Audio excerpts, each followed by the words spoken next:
Shalom, selamat sore Glorians. Harap kita semua dalam keadaan sehat ya. Hari ini kita sangat bersyukur meskipun kita tidak beribadah bersama-sama di gereja, namun Tuhan memberikan kita kesempatan untuk beribadah meskipun di rumah, tetapi kita tetap memuji memuliakan Tuhan. Mari pada saat ini kita akan memulai ibadah remaja kita. Mari kita bersaat teduh. Saat teduh dimulai.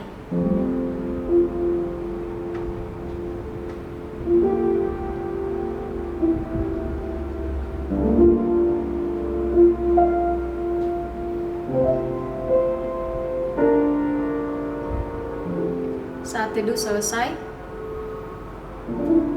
Teman-teman, pada saat ini saya mengajak kita semua untuk membacakan ayat panggilan beribadah kita yang terambil dari Mazmur pasal 100 ayat 1 sampai 5. Kita membaca bersama-sama ya.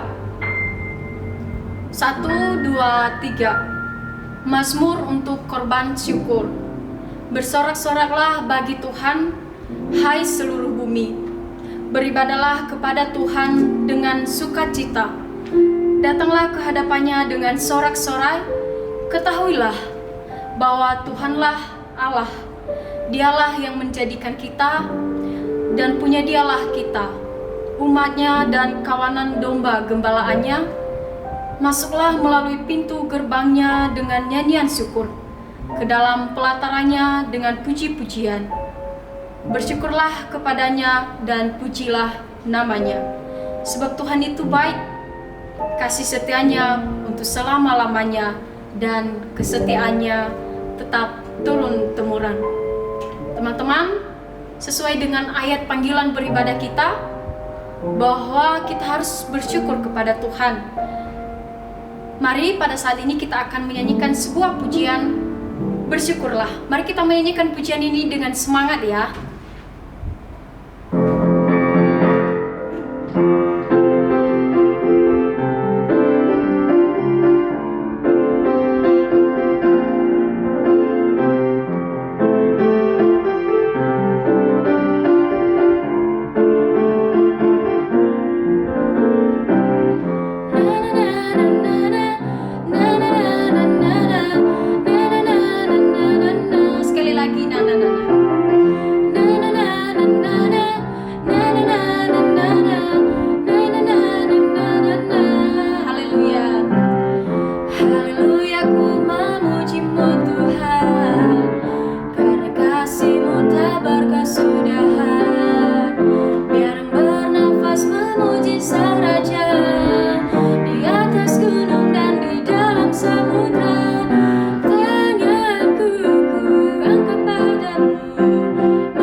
Tuhan, pada saat ini saya memberikan kita kesempatan untuk datang kepada Tuhan.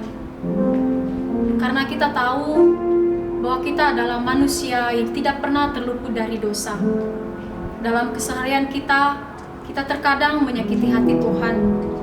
Kita terkadang melakukan hal yang tidak berkenan di hadapan Tuhan. Oleh karena itu, mari kita datang kepada Tuhan, mohon pengampunan yang daripada Tuhan. Mari kita berdoa.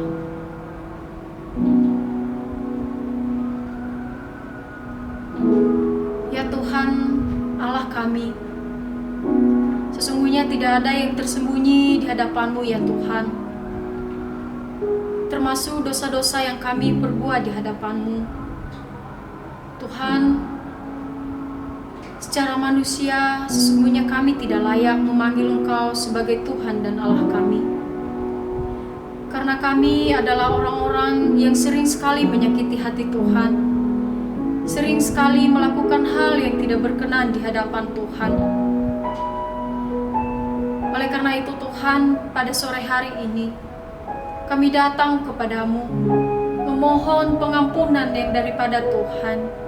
Sekiranya mengasihani kami Tuhan, dan mengampuni kami dari segala dosa-dosa dan kesalahan yang kami perbuat di hadapan-Mu. Tuhan Yesus, sekiranya Engkau yang menyucikan kami, menguduskan kami Tuhan, agar kami layak di hadapan-Mu, bahkan kami layak disebut sebagai anak-anak Tuhan. Terima kasih ya Tuhan, karena Engkau telah memberikan kami pengampunan itu. Dalam nama Tuhan Yesus kami berdoa. Amin. Teman-teman, sebentar lagi kita akan menyampaikan doa-doa syafaat kita di hadapan Tuhan. Mari saya mengajak kita menyanyikan sebuah lagu yang sangat indah, lagu untuk bangsa kita. Mari kita menyanyikan pujian doa kami.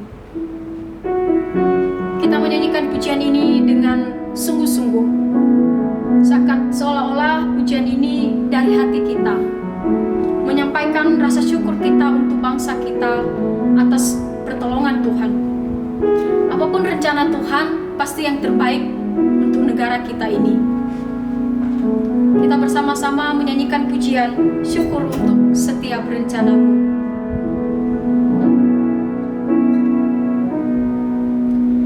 Syukur untuk setiap rencana-Mu dan rancangan-Mu yang mulia. Dalam satu tubuh kami bersatu menjadi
syafaat bersama-sama. Pokok doa kita yang pertama, kita berdoa untuk setiap anak-anak remaja yang sedang mengikuti sekolah online, mengerjakan banyak tugas. Sekiranya Tuhan yang memberikan kekuatan serta semangat dalam menyelesaikan tugas. Yang kedua, kita berdoa untuk setiap pertumbuhan kita masing-masing. Sekiranya dalam setiap apapun yang terjadi, Tuhan terus memberikan kita iman yang teguh, iman yang kuat. Yang ketiga, kita berdoa untuk situasi yang sedang terjadi di Indonesia, bahkan di seluruh dunia, yaitu wabah virus corona. Kita percaya setiap yang terjadi adalah atas izinnya Tuhan. Oleh karena itu, mari kita memohon biarlah Tuhan yang memberikan jalan keluar atas ketakutan, kekhawatiran yang sedang kita alami pada saat ini. Mari kita berdoa bersama-sama. Ya Tuhan, pada sore hari ini kami datang kepadamu.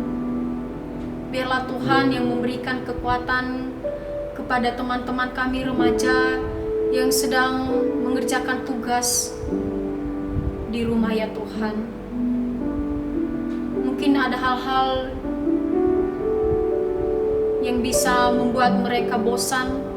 Mungkin ada hal-hal yang membuat mereka sulit untuk mengerjakan tugas-tugas mereka.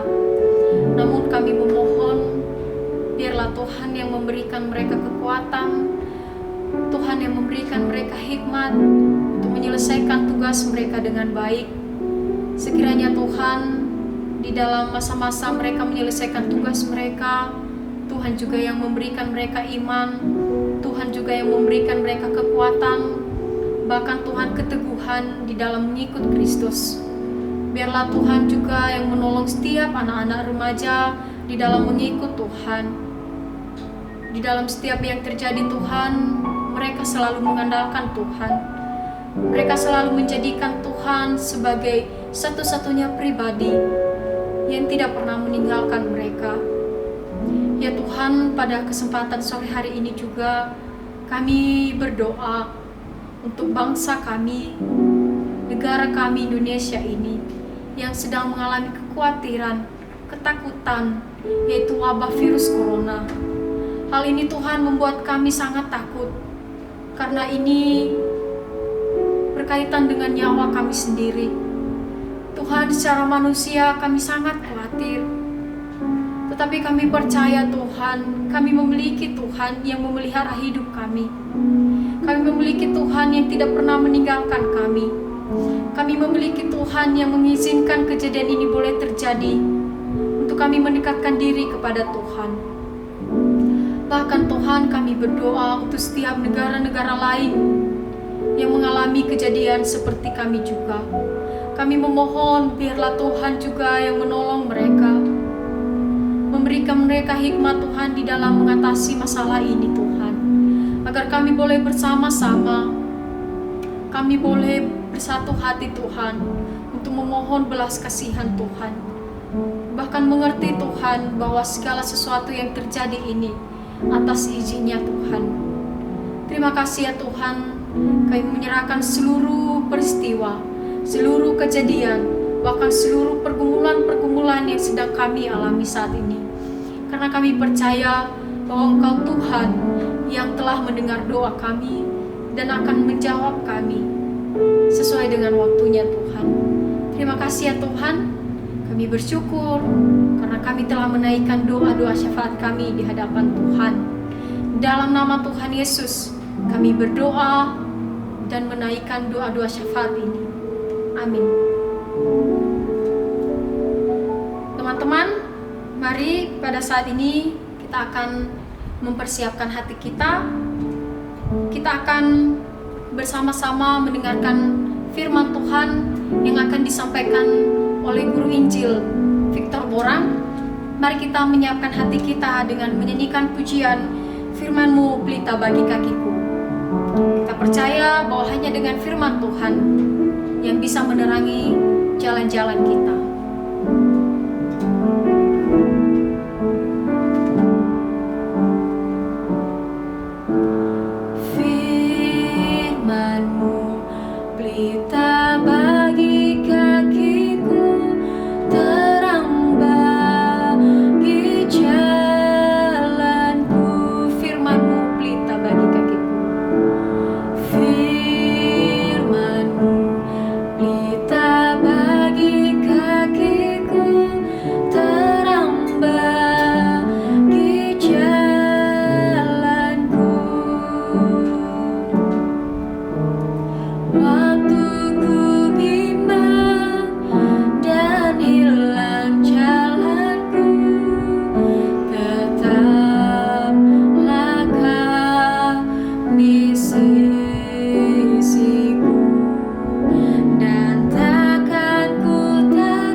kepada hambanya, saya persilahkan. Halo Glorianers, senang boleh bertemu dengan teman-teman pada hari ini, sekalipun via online. Karena saat ini kita prihatin situasi bangsa kita, bahkan dunia yang sedang bergumul dengan wabah virus corona, termasuk kita di Samarinda yang harus menerapkan social distancing, termasuk teman-teman Glorianers semuanya. Karena itu pada hari ini kita kembali menikmati berkat Tuhan sekalipun via online untuk merenungkan kebenaran firman-Nya yang boleh tetap menguatkan iman kita, tetap mendekatkan kita kepada Tuhan. Sebelum kita membaca dan merenungkan firman Tuhan, mari kita berdoa terlebih dahulu. Kita berdoa. Ya Bapa di surga, terima kasih, kami bersyukur pada saat ini kembali kami boleh membaca dan merenungkan firman-Mu. Sekalipun kami tidak berkumpul bersama, tetapi Tuhan hadir dimanapun kami berada saat ini.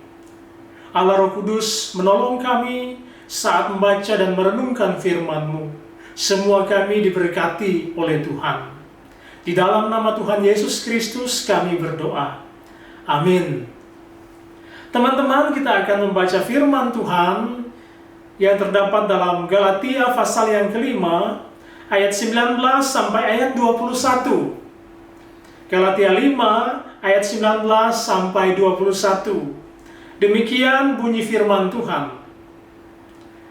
Perbuatan daging telah nyata, yaitu percabulan, kecemaran, hawa nafsu, penyembahan berhala, sihir, perseteruan, perselisihan, iri hati, amarah, kepentingan diri sendiri, percitraan, roh pemecah, kedengkian, kemabukan, pesta pora, dan sebagainya.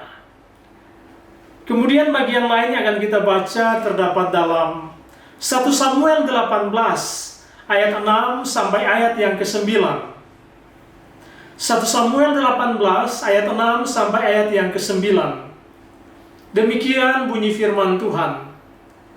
Tetapi pada waktu mereka pulang, ketika Daud kembali sesudah mengalahkan orang Filistin itu, keluarlah orang-orang perempuan dari segala kota Israel menyongsong Raja Saul sambil menyanyi dan menari-nari dengan memukul rebana, dengan bersukaria, dan dengan membunyikan gerincing.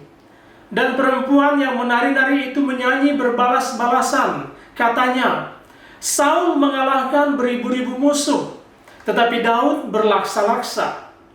Lalu bangkitlah amarah Saul dengan sangat, dan perkataan itu menyebalkan hatinya, sebab pikirnya, kepada Daud diperhitungkan mereka berlaksa-laksa, tetapi kepadaku diperhitungkannya beribu-ribu. Akhir-akhirnya jabatan raja itu pun jatuh kepadanya. Sejak hari itu, maka Saul selalu mendengki Daud. Khususnya ayat yang ke-9 dalam bahasa lainnya, sejak hari itu, maka Saul iri hati kepada Daud. Teman-teman Glorianers yang kekasih, pada hari ini kita akan merenungkan firman Tuhan dengan tema iri hati. Apa itu iri hati? Iri hati adalah perasaan tidak suka terhadap sesuatu yang dimiliki oleh orang lain. Yang kita inginkan itu ada pada diri kita. Hal itu bisa apa saja. Itu mungkin barang, atau bisa jadi talenta, atau mungkin juga kelebihan fisik. Orang itu mungkin lebih ganteng, lebih cantik, atau hal lainnya, dia punya kecakapan yang lebih baik dari kita. Dia bisa bermain musik dengan lebih baik, dia bisa menyanyi dengan lebih baik. Hal-hal seperti itu yang berpotensi membuat seseorang merasa iri hati ketika dia melihat dirinya tidak sebaik orang itu. Dia punya kemampuan bermain musik. Orang itu juga punya kemampuan bermain musik. Tetapi orang itu, teman yang lain itu lebih baik dari dirinya. Kondisi seperti itu berpotensi membuat seseorang menjadi iri hati. Ataupun mungkin teman kita punya benda, barang, milik tertentu yang bagus dan kita tidak punya. Dia mungkin punya handphone yang bagus, gadget yang bagus, dan kita tidak punya. Dan kita merasa iri hati kepadanya. Teman-teman yang kekasih dalam Tuhan Yesus Kristus, pada dasarnya semua kita memiliki perasaan-perasaan yang tidak kudus seperti itu. Tetapi menjadi masalah bagaimana kita menghadapi perasaan iri hati yang bisa muncul dari hati kita. Nah, pada hari ini, lewat firman Tuhan yang kita baca, kita harus menyadari bahwa perasaan iri hati itu adalah perasaan yang berdosa. Mungkin banyak orang berpikir dosa itu hanya sesuatu yang saya lakukan secara sengaja, perbuatan-perbuatan yang kentara, perbuatan-perbuatan yang kelihatan begitu nyata. Sementara iri hati kan sesuatu yang tersembunyi di hati saya. Tapi firman Tuhan mengatakan itu perbuatan daging yang berdosa. Galatia 5 yang kita baca tadi, termasuk iri hati, adalah kedagingan yang berdosa. Karena Tuhan menginginkan saya dan saudara, kita semua menerima diri kita apa adanya dan mensyukuri keberadaan orang lain apa adanya. Kita bersyukur orang lain punya kelebihan yang tidak ada pada kita. Kita juga bersyukur atas apa yang Tuhan berikan kepada kita. Tidak ada perasaan-perasaan yang tidak kudus ketika kita melihat teman kita atau orang lain punya kelebihan tertentu. Karena ketika kita membiarkan perasaan iri hati menguasai kita, hal itu akan berdampak buruk terhadap kita dan terhadap orang lain. Dari firman Tuhan yang kita baca, kita bisa melihat kebenaran itu. Kisah Saul dan Daud. Dalam kisah ini, Saul dikatakan iri hati kepada Daud. Bahasa lainnya, Saul itu memandang iri, melihat dengan iri kepada Daud. Mengapa demikian? Coba teman-teman bayangkan, Saul itu raja. Saul itu menjadi pusat perhatian bangsa Israel. Saul itu pujaan banyak perempuan Israel. Bahkan firman Tuhan mengatakan ketika Saul dipilih sebagai raja, dia orang yang paling ganteng lah pada saat itu dibandingkan laki-laki lain pada saat itu. Jadi Saul selama dia menjadi raja sampai hari itu, dia pujaan bangsa Israel. Tetapi ketika Daud hadir, Daud tampil menjadi pahlawan Israel, mengalahkan Goliat yang ditakuti mereka pada saat itu. Ketika mereka pulang, selesai berperang melawan orang Filistin, Saul yang tadinya menjadi pusat perhatian, Saul yang tadinya dipuji-puji, tidak lagi seperti itu. Semua perhatian dan pujian berpindah kepada Daud. Ketika mereka pulang saat itu, perempuan-perempuan Israel, mereka menari-nari, mereka menyanyi-nyanyi, dan mereka katakan, Saul membunuh beribu-ribu orang, tetapi Daud berlaksa-laksa. Artinya, Daud itu lebih hebat daripada Saul. Pujian perempuan-perempuan Israel kepada Daud yang sedemikian rupa membuat Saul menjadi iri. Nah, apa perasaan Saul saat itu sebagai akibat rasa iri hatinya kepada Daud? Yang pertama, Saul itu pada akhirnya merasa insecure. Dia merasa tidak aman dengan dirinya. Bahkan firman Tuhan yang kita baca tadi dikatakan, Saul berpikir dalam hatinya, pada akhirnya jabatan raja akan berpindah kepada Daud. Dia sudah tidak lagi merasa aman dengan dirinya. Ada sesuatu yang membuat dia tidak lagi bisa menikmati hidupnya seperti sebelumnya. Dia merasa ada sebuah ancaman yang hadir pada saat itu, yang akan membuat dia tidak lagi seperti dulu. Tidak akan menjadi pusat perhatian. Tidak akan dipuja-puja lagi seperti dulu. Nah, perasaan insecure seperti ini sangat tidak baik, teman-teman. Karena membuat kita pada akhirnya berpikir negatif, bahkan bisa bertindak negatif. Perasaan insecure yang dialami Saul itu pada akhirnya membawa dia kepada kebencian.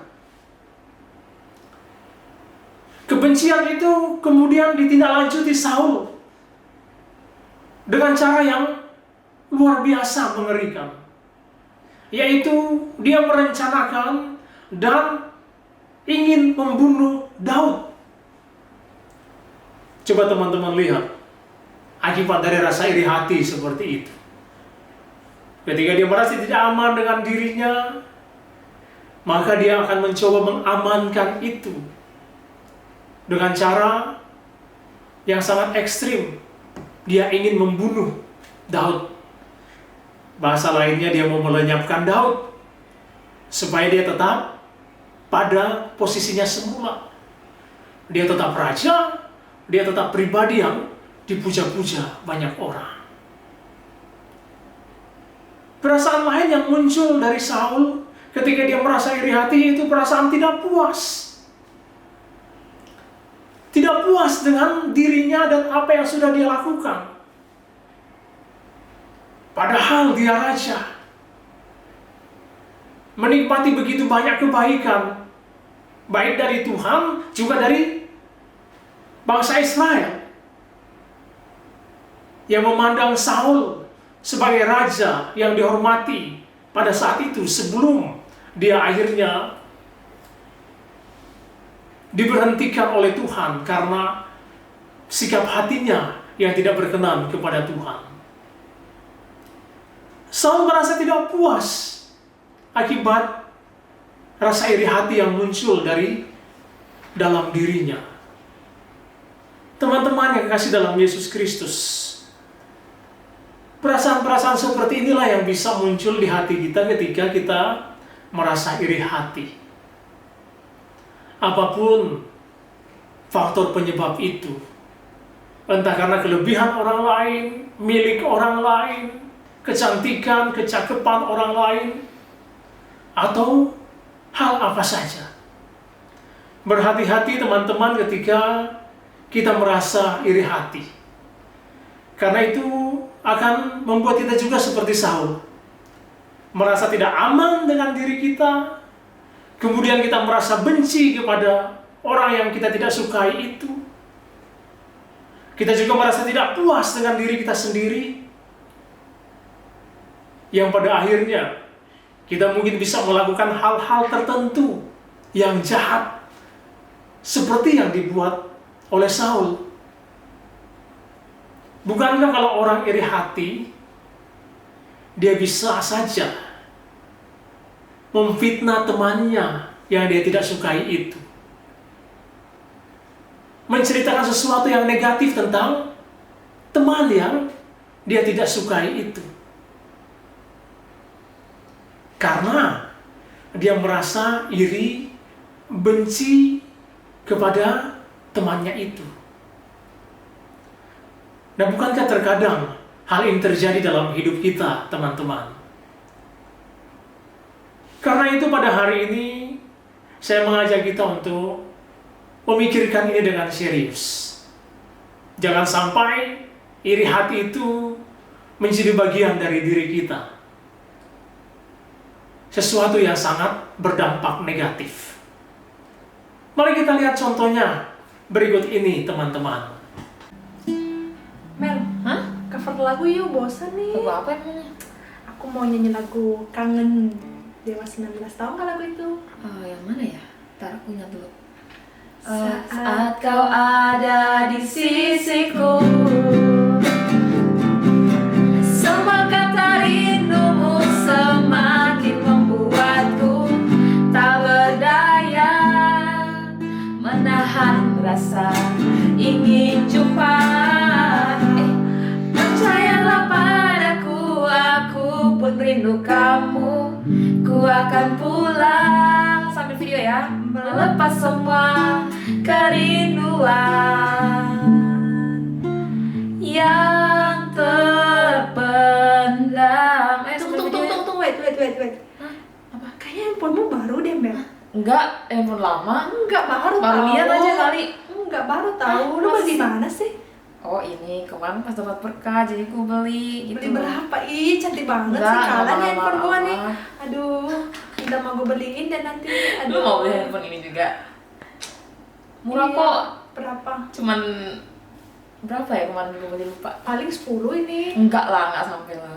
7 ya? 7 ya? Enggak. 7. Tapi bagus deh. Coba selfie kita. Oke. Coba. Cantik gak ya kita? Mana ya selfie kamera? Bentar ya. Oke. 1, 2, 3. Cheese.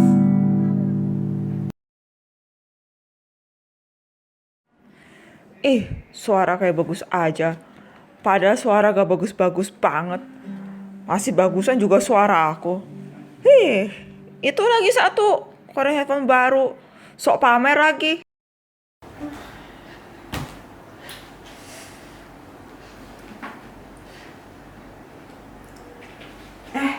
Halo. By the way, ntar kita jadi manggung kan, ntar. Ya biasalah, gue jadi vokalisnya, oke? Oh iya, by the way, ntar temenin gue ya ke ini loh, Apple Store itu loh. Gue mau beli iPhone 11 Pro Max. Temenin ya ntar, oke? Bye-bye! Hah? Jadi teman-teman, kita lihat tadi sebuah contoh yang sebenarnya merupakan realita dalam kehidupan kita. Ketika ada rasa iri hati, maka itu berdampak buruk terhadap diri kita, juga terhadap komunitas persahabatan kita, termasuk dalam kehidupan iman kita, di dalam kehidupan bergereja, melayani Tuhan bersama-sama. Karena itu, kita harus dengan serius menggumuli hal ini. Lalu apa yang harus kita lakukan ketika ada perasaan iri hati di dalam hati kita? Yang pertama tentunya kita harus membawa itu kepada Tuhan. Kita mengakui hal itu. Kita memohon ampun. Dan Tuhan yang akan menolong kita oleh kuasa Roh Kudus untuk dapat membuang perasaan iri hati itu dari hati kita, dan kita bisa menerima keberadaan orang lain dengan semua kelebihan, kebaikan yang Tuhan karuniakan kepada dirinya. Jangan biarkan dosa iri hati itu tersembunyi dan menguasai kita, karena iri hati ini bisa membuat kita bersikap munafik. Kita bisa pura-pura senang kepada teman kita, berpura-pura ikut bahagia, tetapi sebenarnya tidak seperti itu. Ada perasaan tidak suka atas kebahagiaannya, kelebihannya, yang membuat kita akhirnya bersikap tidak tulus kepada teman atau orang lain yang kepadanya kita iri hati. Jadi bawalah itu dalam doa, mintalah ampun kepada Tuhan, dan biarkan Roh Kudus menolong kita untuk belajar menerima kita dan menerima keadaan orang lain apa adanya. Yang kedua, belajarlah bersyukur.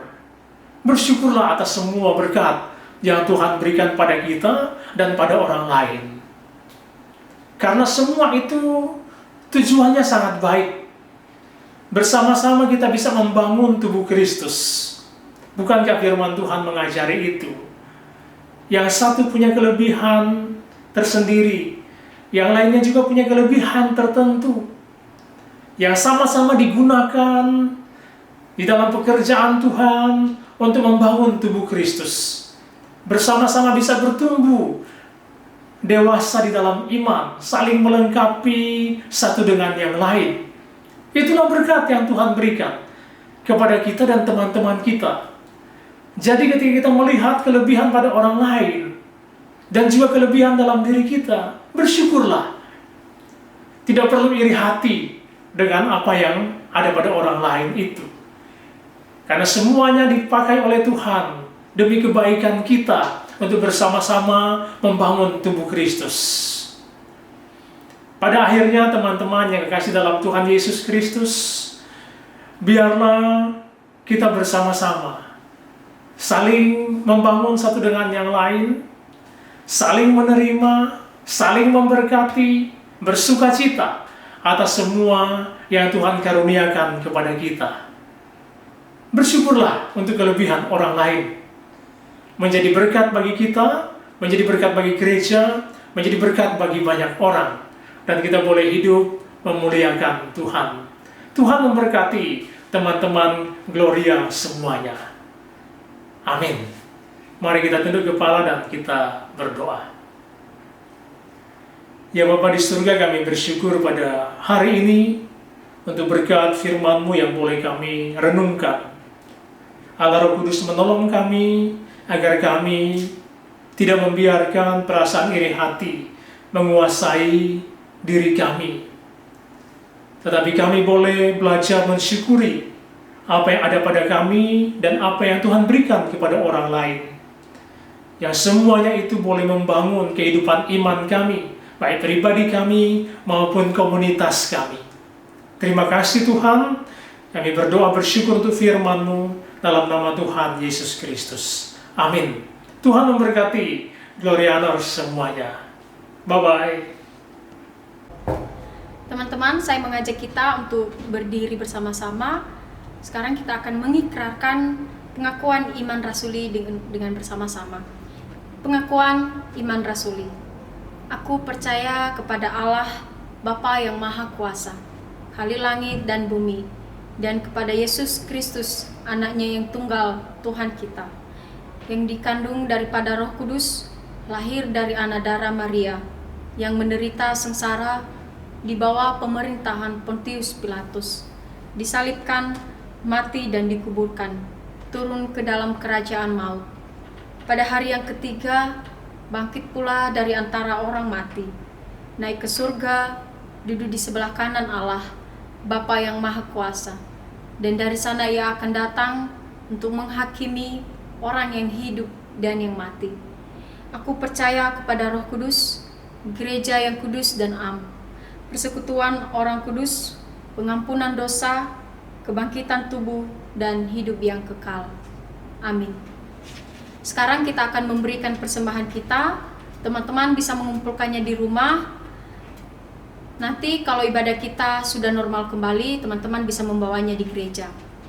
Mari kita menyanyikan pujian Engkau Baik. Kita menyanyikan pujian ini dengan semangat ya teman-teman.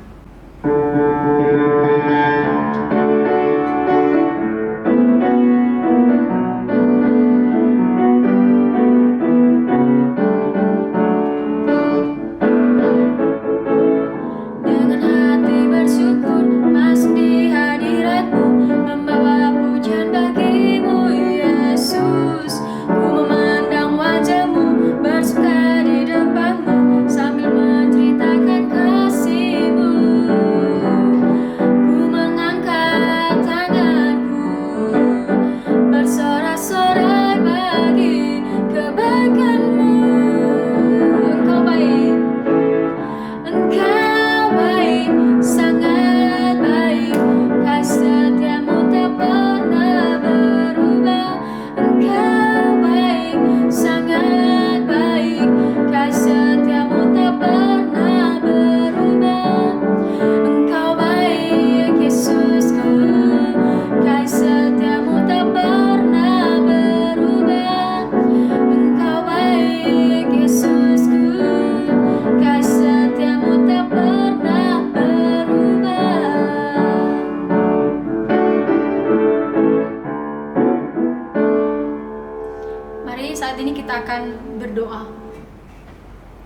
Ya Tuhan, kami bersyukur karena Tuhan memberikan kami kesempatan untuk boleh memberikan persembahan kami.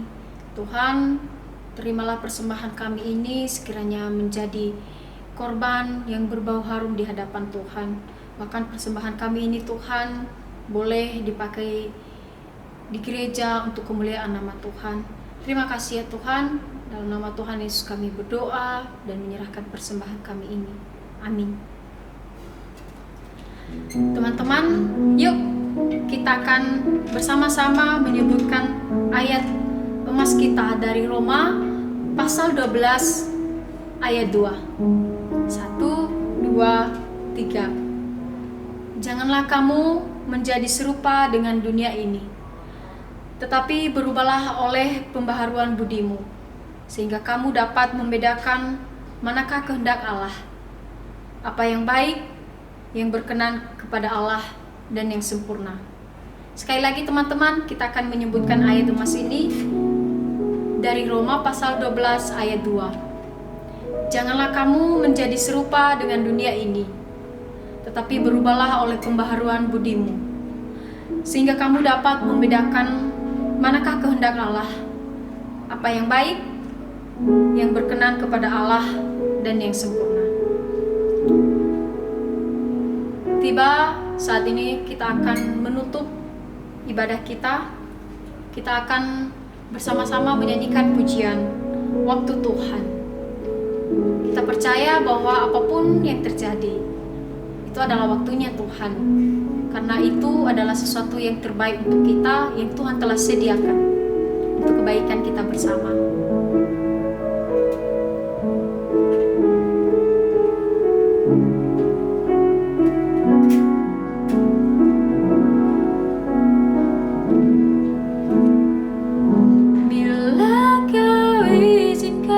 Sesuatu terjadi,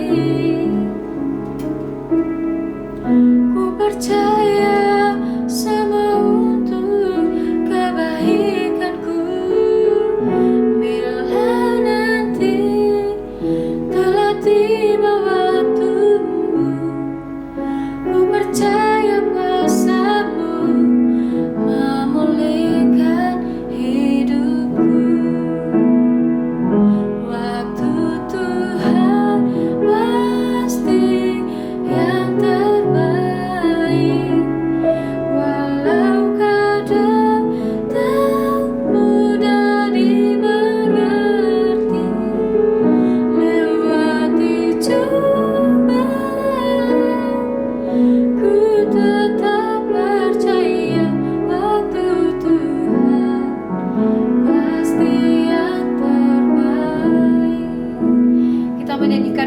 Sekali lagi kita bersama-sama mengatakan, bila Kau izinkan. Izinkan sesuatu terjadi, ku percaya semua untuk kebaikanku. Bila nanti telah tiba waktumu, ku percaya kuasa-Mu memulihkan hidupku. Waktu Tuhan pasti yang terbaik, walau kadang tak mudah dimengerti. Lewati cobaan, ku tetap percaya waktu Tuhan pasti yang terbaik. Lewati cobaan, ku tetap percaya waktu Tuhan pasti yang terbaik. waktu Tuhan. Waktu Tuhan pasti yang terbaik. Doa penutup dan doa berkat saya persilakan kepada Contoh Valen. Mari saat ini kita akan mengakhiri ibadah kita dan mari saya mengajak kita untuk bersama-sama kita berdoa. Tuhan, kami sungguh bersyukur untuk hari yang indah di mana kami boleh diberikan kesempatan kembali untuk bersama-sama kami beribadah PRK Gloria pada sore hari ini. Tuhan, kami rindu biarlah kiranya agar kami beribadah di rumah masing-masing. Kami boleh tetap menikmati akan persekutuan yang indah bersama dengan Tuhan. Dan kiranya Tuhan yang boleh terus meneguhkan dan menguatkan iman kami dari hari ke hari. Bahkan di dalam situasi dan kondisi yang kami hadapi saat ini pun, kami boleh terus memandang dan berharap penuh hanya kepada Tuhan. Mari saat ini kita akan menerima berkat daripada Tuhan. Tuhan memberkati engkau dan melindungi engkau. Tuhan menyinari engkau dengan wajah-Nya dan memberikan engkau kasih karunia. Tuhan menghadapkan wajah-Nya kepadamu dan memberikan engkau damai sejahtera. Amin. Ya, shalom teman-teman. Ya, hari ini kita bertemu lagi di ibadah yang kedua di dalam bentuk video. Teman-teman, saya rindu biarlah kiranya agar kita boleh tetap memperkuat dan meneguhkan iman kita dari hari ke hari. Dan saya rindu biarlah kiranya agar di dalam situasi ini kita semua boleh terus memandang hanya kepada Tuhan. Dan teman-teman, selama masa-masa ini ketika ibadah belum berjalan dengan normal, kami dari pengurus PRK Gloria akan terus mengupload video YouTube yang diharapkan teman-teman semuanya dapat beribadah di rumah masing-masing. Oke teman-teman, pokoknya teman-teman tetap beribadah di rumah, tetap bersaat teduh, tetap berdoa. Oke, see you.